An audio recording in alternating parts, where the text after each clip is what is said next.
bonjour à tous. Dans le cadre du village amiante, on avait comme ambition, enfin du GIE également, comme ambition un petit peu de parler des diagnostics avant travaux, donc quid de l'efficience amiante et de l'efficacité et de l'efficience surtout des diagnostics avant travaux aujourd'hui sur les différents chantiers avec vos différents clients. Alors, autour de la table, on a Axéo Amiante, maîtrise d'œuvre et assistant maîtrise d'ouvrage dans tout ce qui touche aux problématiques chantier amiante.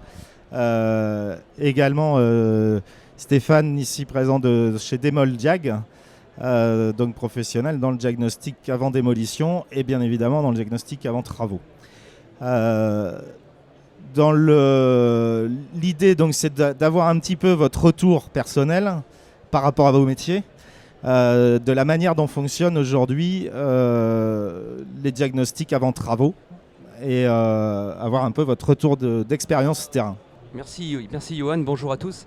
Alors aujourd'hui, on va faire un petit focus sur un point réglementaire, puisqu'on est en phase d'évolution au niveau des textes. Aujourd'hui, on a une loi travail qui vient de poser une réglementation. Elle a été complétée récemment par un décret. On a une norme qui est la norme NFX 46020 dans une version qui vient de paraître. Et il y a un trou un petit peu dans le dispositif puisqu'il nous manque un arrêté donc sur les immeubles bâtis qui va finalement compléter le dispositif et rendre obligatoire l'ensemble du repérage amiante avant travaux sur différents domaines que sont le naval, le bâtiment, etc. Donc aujourd'hui, d'un point de vue réglementaire, il y a un trou dans la raquette. On attend effectivement un arrêté qui viendra finaliser un dispositif qui rendra applicable ce repérage. Mais donc aujourd'hui, comment vous pratiquez ? Et vous, en tant que assistant maître d'ouvrage ou maître d'œuvre, comment vous réagissez par rapport à ça, puisque ce n'est pas obligatoire ?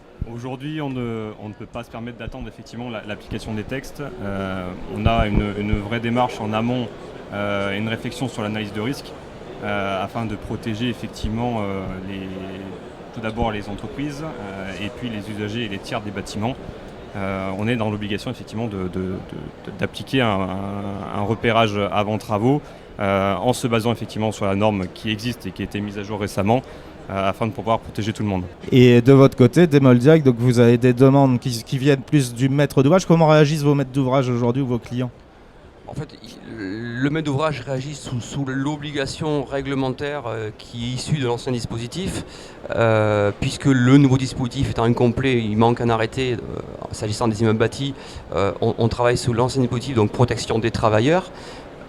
La norme reste finalement le texte de référence en matière de repérage amiante avant travaux.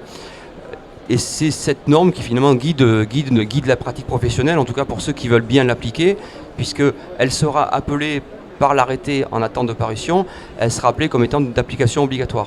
Mais pour l'heure, en fait, l'ensemble du réseau des Moliac applique cette norme de manière à respecter les éléments qui la constituent, la méthodologie, l'annexe qui traite des matériaux à repérer, donc le tableau A1 de l'annexe A, qui est le programme de repérage. Donc tous ces éléments-là sont fixés par la norme et on l'applique par anticipation.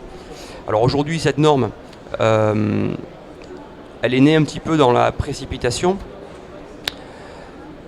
Et effectivement, elle pose quelques soucis d'application. C'est pour cela qu'il y a des travaux en cours, notamment sur la rédaction d'un fascicule documentaire qui doit venir compléter, expliciter certains points de la norme qui restent aujourd'hui un petit peu difficiles à comprendre pour le commun des mortels, pour les maîtres d'ouvrage, y compris parfois pour les diagnostiqueurs. Alors, petite anecdote, mais si vous avez sujet qui fâche, on va dire, parce que vous pouvez avoir très bien demain, j'imagine, au travers de mon expérience aussi, des concurrents qui vont faire des prélèvements et diagnostics avant travaux. Je fais 3 prélèvements et j'estime que le travail est fait. Enfin, on a une norme qui va nous définir effectivement un programme. Comment vous la défendez auprès de vos clients ?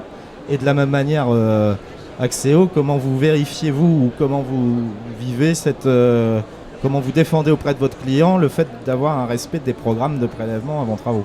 De notre côté, effectivement, la norme reste déjà difficilement compréhensible pour y compris les diagnostiqueurs.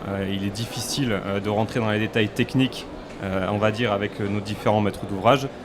On préconise, nous, déjà de notre côté, en amont des opérations, un programme de repérage que l'on soumet au maître d'ouvrage et qu'on travaille après en concertation avec le diagnostiqueur afin d'avoir les deux visions et diagnostiqueur et assistant maître d'ouvrage et maître d'œuvre qui, derrière, va réussir à piloter la partie chantier afin d'avoir vraiment un vrai travail d'équipe pour avoir un diagnostic qui soit fiable et compréhensible pour tout le monde derrière pour les travailleurs.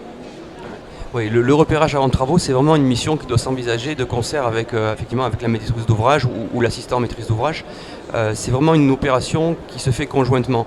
Même si l'opérateur de repérage, finalement, il entame sa mission, il est seul, il y a quand même nécessité d'avoir des liens, au premier lieu desquels l'obtention du programme de travaux, qui va fixer finalement, qui va border, qui va déterminer les limites de la mission, quelle est la nature des travaux, donc quels sont les matériaux qui vont être impactés directement ou indirectement, et donc où est-ce que je dois aller chercher l'amiante. Donc le programme de travaux, c'est déjà un élément fondamental du repérage amiante avant travaux, et souvent effectivement les maîtres d'ouvrage ont tendance à oublier de communiquer ce programme de travaux qui est pourtant le fondement de ce repérage. Donc ça c'est un premier point de vigilance, c'est vraiment indispensable pour l'opérateur que de se voir communiquer par le maître d'ouvrage un programme de travaux.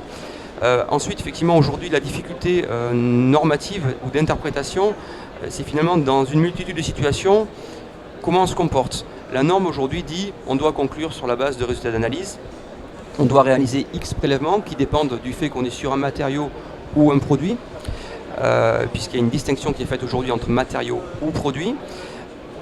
On doit se baser sur des résultats d'analyse pour conclure à la présence ou à l'absence d'amiante. Conjointement, on doit réaliser des sondages qui permettent de finalement qualifier, déterminer l'étendue de la zone qui va contenir ou non de l'amiante. Et c'est aujourd'hui autour de ces éléments-là, sondage et résultats d'analyse, qu'il peut y avoir un débat et qu'il peut y avoir une interprétation et qu'effectivement, d'un cabinet de diagnostic à un autre, on peut se retrouver avec une stratégie de prélèvement d'un point de vue quantitatif qui va diverger. Et donc effectivement avec des repérages qui vont être plus ou moins fiables. Donc c'est un élément sur lequel en normalisation on est en train de travailler, et notamment le fascicule documentaire doit guider, qui est en cours de rédaction, devra guider les opérateurs justement à déterminer une stratégie de prélèvement. Combien je fais de prélèvements. Même si la norme donne une piste, effectivement on peut faire 2 prélèvements ou on peut s'appuyer sur 2 résultats d'analyse pour conclure à la présence amiante sur un matériau. Mais est-ce que 2 c'est suffisant sur une surface de bâtiment qui va faire 3000 m²?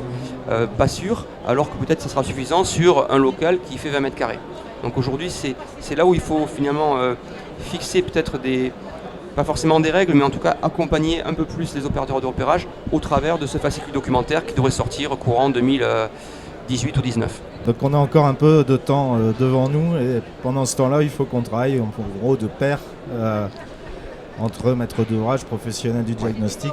Oui, il y a nécessité de travailler effectivement de concert et d'échanger, et quand les situations sont complexes, de revenir sur site et effectivement d'analyser la situation pour, le cas échéant, refaire des prélèvements et revoir des hypothèses et analyser la situation pour avoir un résultat qui soit fiable. Ok, je vous remercie beaucoup pour votre participation et puis très bientôt. Merci à tous, bonne journée.